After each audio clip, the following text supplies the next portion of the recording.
당신을 향한 내 사랑은 100년이 지나도 안 변해. 안녕하세요. 오늘은 실제 생존에 계신 노부부의 이야기를 각색해서 올려드립니다. 바로 시작하겠습니다. 저는 올해 86입니다. 저는 지금도 아내와 손을 꼭 잡고 삽니다. 그런 제가 이제 그만 헤어지자라는 말을 입에 담았던 적이 있었습니다. 그것도 2번이나요. 많은 이들이 나이가 들면 사랑이 식는다고 하지만 저희는 달랐습니다. 1살 차이 나는 주영순과 함께한 지 어느덧 70년. 하지만 그 길이 결코 순탄하지 않았습니다. 오늘은 그 누구에게도 말하지 않았던 우리의 진짜 이야기를 들려드리려 합니다. 과연 무엇이 우리를 끝까지 이어주었을까요? 주영순과 나는 17, 18에 만나 사랑에 빠졌습니다. 내 눈에 영순이는 한 송이의 꽃 같았습니다. 하지만 우리 사랑이 꽃길은 아니었죠. 우리에게 첫 번째 시련이 찾아왔습니다. 어머니의 극심한 반대였습니다. 그 집 딸과는 절대 결혼 못한다. 어머니의 그 말은 제 귓가에 맴돌았습니다. 이유는 단 하나, 주영순의 집이 가난하다는 것이었습니다. 어머니는 끊임없이 다른 여자를 소개했고 저는 거절했지만 어머니는 매번 혼담 자리에 저를 끌고 가셨습니다. 제가 전혀 관심을 안 보이며 혼담을 거절하자 결국 어머니의 분노는 무릎 꿇은 눈물로 번졌습니다. 제발, 그 여자는 포기해라. 어머니가 제 앞에서 무릎을 꿇다니요. 그 순간 저는 효도와 사랑 사이에서 흔들렸습니다. 어머니의 눈물바람에 결국 저는 주영순에게 말했습니다. 미안해, 우리 이제 그만 만나자. 그녀는 아무 말 없이 눈물만 흘렸습니다. 그 침묵이 칼처럼 가슴을 찔렀습니다. 이별 후 밥도 먹지 못하고 잠도 이루지 못했습니다. 헤어진 지 1달 하루하루가 지옥 같았습니다. 웃음도 사라졌습니다. 그러던 어느 날 장터에서 우연히 그녀를 다시 마주쳤습니다. 그녀는 커다란 보따리를 이고 있었고 땀에 젖은 이마를 소매로 훔치며 허리를 펴지 못하고 서 있었습니다. 순간 제 가슴이 찢어지는 듯 했습니다. 내가 이 사람을 이렇게 버려도 되는 걸까? 초라한 옷차림이었지만 여전히 눈빛은 따뜻했어요. 그 순간 깨달았습니다. 이 사람 아니면 안 된다. 저는 무릎을 꿇고 고백했습니다. 영순아, 미안하다. 다시 시작하자. 이번엔 죽을 때까지 놓지 않을게. 사람들의 시선이 쏟아졌지만 상관없었습니다.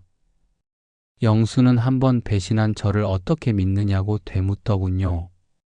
저는 2번 다시 그런 일이 생기면 차라리 죽겠다고 했습니다. 그날 이후 우리는 모든 반대를 무릅쓰고 결국 결혼에 골인했습니다. 어머니의 시집살이가 만만치는 않았을 텐데 영순이는 아들도 낳고 잘 견디며 살아주었습니다. 결혼 후 10년 작은 가게를 꾸려가며 어렵지만 행복하게 살고 있었습니다. 그런데 하루아침에 모든 게 무너졌습니다. 제가 하던 사업이 완전히 무너져 하루아침에 빚더미에 올랐습니다. 이전에도 여러 번 실패의 경험이 있었지만 그럭저럭 넘어갔는데 이번에는 대형 사고가 터진 거죠. 집을 담보로 대출까지 했던 터라 길바닥에 나앉을 상태였습니다. 저는 새벽부터 밤늦게까지 막노동을 전전했지만 빚은 줄지 않고 점점 불어났습니다.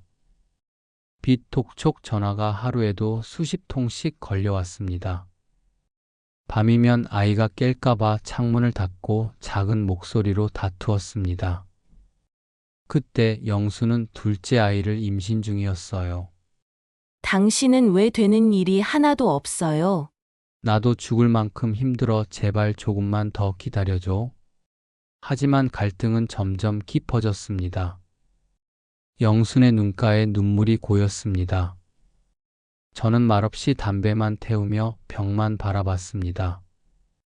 어느 날 집에 돌아와 보니 영순이 눈물을 흘리며 앉아 있었어요. 눈물을 닦더니 제 앞에 흰 봉투를 건네주더군요. 이혼 서류였습니다. 당신 때문에 아이까지 굶길 수는 없어요. 그 순간 제 눈앞이 캄캄해졌습니다. 저는 영순의 두 손을 덥석 잡으며 울부짖었습니다. 한 달만 시간을 줘, 제발 한 달만. 그 후 저는 잠을 포기했습니다. 새벽 3시에 나가 막노동을 하고 오후에는 리어카를 끌며 과일 장사를 했습니다. 손바닥은 갈라지고 온몸은 상처투성이가 되었지만 포기할 수 없었습니다. 죽을 힘을 다해 일하다가 뜻밖의 기회가 찾아왔습니다. 어느 단골 손님이 제 진심을 보고 기회를 주셨습니다. 열심히 사는 사람 같으니 내가 하는 일 좀 도와주겠소? 그 일이 계기가 되어 중고 트럭 장사를 시작한 겁니다. 처음 수입은 턱없이 작은 돈이었지만 입소문이 나면서 조금씩 자리 잡게 되었죠.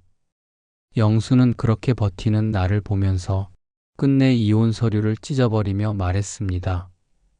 당신이 이렇게 버티는 걸 보니 나도 끝까지 함께 버텨야겠어요.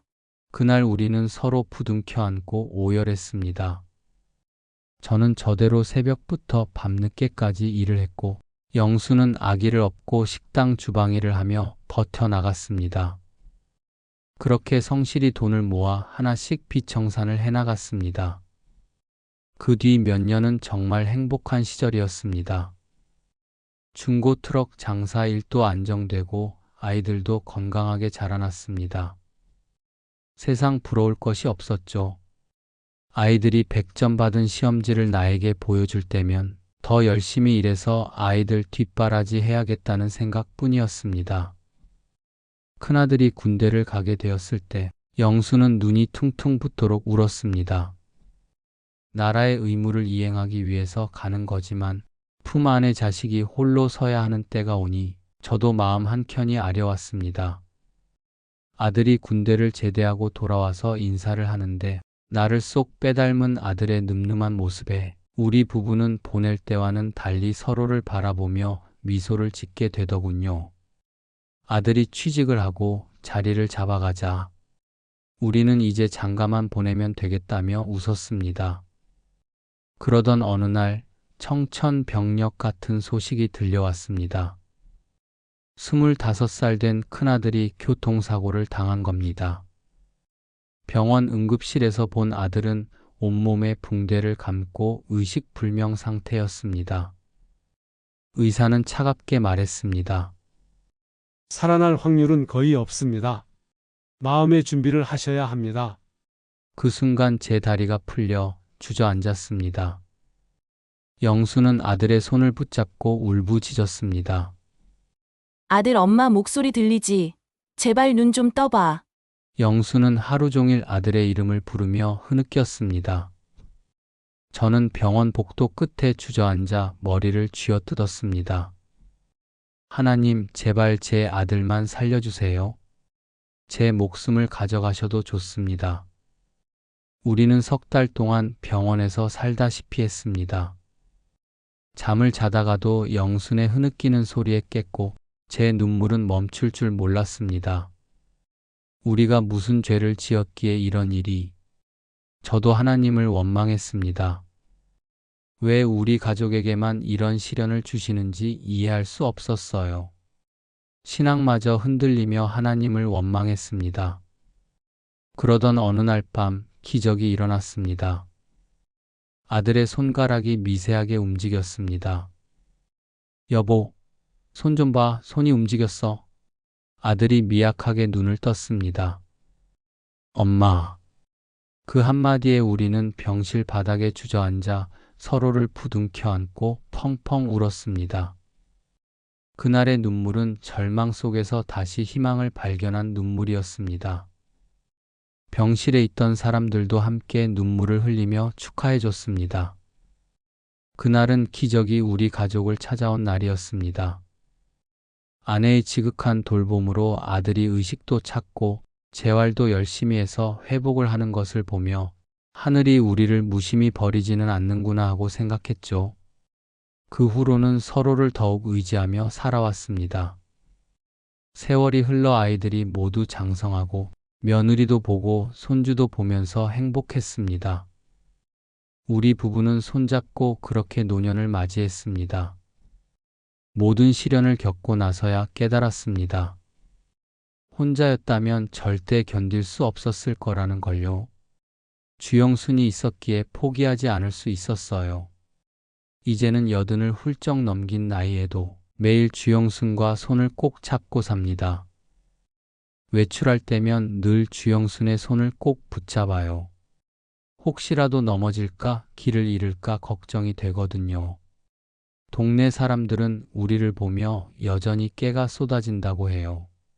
하지만 몇 년 전부터 영순에게 이상한 일들이 생기기 시작했습니다. 아침에 밥을 지어놓고는 내가 밥을 했나? 라며 고개를 갸웃거렸습니다. 장 보러 나갔다가 길을 잃고 돌아오지 못한 적도 있었습니다. 고객과 미팅을 하고 있는데 경찰서에서 전화가 왔습니다. 영순이 길을 잃고 도로변에 주저앉아 있는 것을 지나가던 분이 경찰서로 데려다 준 것입니다. 놀란 저는 경찰서로 급하게 달려갔습니다. 영순은 풀이 죽은 얼굴로 의자에 앉아 있었습니다. 영순아, 무슨 일이야? 하고 물었지만 그녀는 그저 멋쩍게 웃을 뿐이었죠. 저는 순간 앞이 캄캄해졌습니다. 이게 말로만 듣던 치매 증상인가? 처음에는 단순히 나이가 들어서 잠시 깜빡한 거라고 생각했지만 하루가 갈수록 증상이 점점 심해졌습니다. 심지어 어느 날은 제 이름을 부르지 못했습니다. 저기, 아저씨, 여기가 어딜까요? 그 순간 가슴이 찢어질 듯 아팠습니다. 70년을 함께 산 남편을 못 알아볼 때면 가슴이 미어집니다. 하지만 이상하게도 저는 주영순을 더 사랑하게 되었어요. 결국 다시 병원을 찾았고 의사 선생님이 말했습니다. 치매 증상이 다른 분들보다 빠른 편입니다. 서서히 기억을 잃어가실 겁니다. 그 순간 제 세상이 무너져 내렸습니다. 하지만 그렇다고 손을 놓을 수는 없습니다. 더 꼭 잡고 있어야죠. 매일 아침 일어나 주영순의 얼굴을 바라보며 생각합니다. 오늘은 나를 알아봐 줄까? 그리고 제 이름을 불러줄 때마다 새삼 감사한 마음이 들어요. 제 이름을 또렷이 불러줄 때마다 저는 세상에서 가장 큰 선물을 받은 기분이 듭니다. 여보, 그 한마디가 그렇게 소중할 줄은 몰랐습니다. 70년을 함께 살아온 아내가 저를 잊을지라도 저는 끝까지 잊지 않을 겁니다. 저는 가끔 부엌에 서서 애호박전을 부칩니다. 아내가 제일 좋아하는 음식이거든요. 전이 노릇노릇 익으면 잘라서 직접 아내 입에 넣어줍니다. 아내는 잊어버린 기억 속에서도 그 순간만큼은 꼭 웃으며 말합니다. 맛있다. 저는 믿습니다. 젊었을 때 아내에게 받은 사랑이 많았기에 이제 돌려주는 것이 제 몫이라고요. 저는 오늘도 삐뚤빼뚤한 글씨로 편지를 씁니다. 한자 한자 진심을 담아 흰 종이에 새겼습니다. 주영순아, 고맙다. 70년 동안 내 곁에 있어줘서 앞으로도 내가 너의 기억이 되어줄게. 검은 머리가 휘어지도록 함께 살아온 주영순에게 말하고 싶어요. 우리가 함께 겪은 모든 아픔과 시련이 결국 우리를 더 강하게 만들었다고요. 어머니의 반대도, 사업 실패도, 아들의 사고도, 그리고 지금의 치매까지도 그 모든 시련이 결국 우리 사랑을 더 깊게 만들어준 선물이었습니다. 사랑은 거창한 게 아닙니다. 매일 같은 밥상을 마주하며 같은 길을 걷고 손을 잡아주는 것, 힘들 때 서로를 놓지 않는 것, 그것이면 충분합니다. 여러분도 지금 힘든 시간을 보내고 계신가요? 포기하고 싶은 순간이 오더라도 조금만 더 견뎌보세요. 진짜 사랑은 그 시련 너머에서 기다리고 있을지 모릅니다. 저는 앞으로 남은 생도 영순과 함께 웃으며 살아갈 겁니다. 그것이 제 인생 최고의 선물이니까요. 이 이야기가 마음에 닿았다면 구독과 좋아요로 응원해주세요. 그리고 여러분의 사랑과 시련의 이야기도 댓글로 들려주세요. 우리 함께 서로를 격려하며 살아가요. 다음 이야기에서 만나요.